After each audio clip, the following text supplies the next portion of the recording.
আমাদের প্যারেন্টসরা আসলে আমাদেরকে পড়াশোনার বাইরে কোনো কিছু আজকাল করতেই দিচ্ছে না।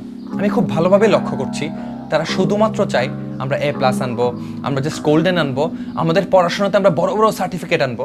বাট দিন শেষে আপনি যত এত বড় বড় ডিগ্রি নিয়ে কোনো চাকরি পান না, তারাও কোনো রকম কোনো সমাধান পায় না। কারণটা কি জানেন?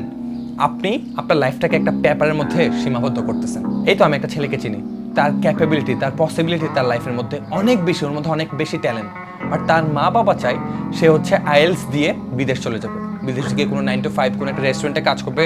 অ্যান্ড তার মা বাবা নাকি এটাতেই খুশি। বাট ছেলে চায় না ছেলে বিদেশে গিয়ে এইসব জিনিসপত্রগুলো করুক।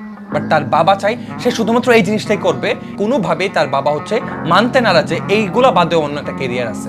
একটা সময় পর যখন ছেলেটা বুঝবে যে ওর লাইফটা রং ছিল, ওর নিজের ডিসিশনটা নিতে পারে নাই, ওর বাবার ডিসিশনে হচ্ছে এই জিনিসগুলো করছে, তখন সে রিগ্রেট করবে, পাশাপাশি তার বাবাকে ব্লেম করবে। তখন আর কোনো কিছু করারই থাকবে না লাইফে, হতাশা ছাড়া। আমরা আমাদের লাইফের সঠিক ডিসিশনগুলো নেই না, আমরা আমাদের মা বাবার উপর ছেড়ে দেই যে আমার মা বাবা চাই আমি ডক্টর হতে। ওকে, আমি কি হতে চাই? আমার বাবা মা যে জিনিসটা না হইতে পারছে তারা আমাদের উপর অনেক সময় এই জিনিসগুলো চাপাই। সো আমি চাই প্লিজ তোমরা যারা ইয়াংরা আছো, তোমরা জানো তোমরা লাইফে কি হতে চাও, মাদেরকে মানাও, মাদেরকে পুশ করেন। যত প্যারেন্টসরা আছেন আমি পার্সোনালি রিকোয়েস্ট করবো আপনি আপনার ছেলেকে আস্ক করেন সে আসলে কি হতে চায়, আপনি আপনার মেয়েকে আস্ক করেন সে আসলে কি হতে চায়।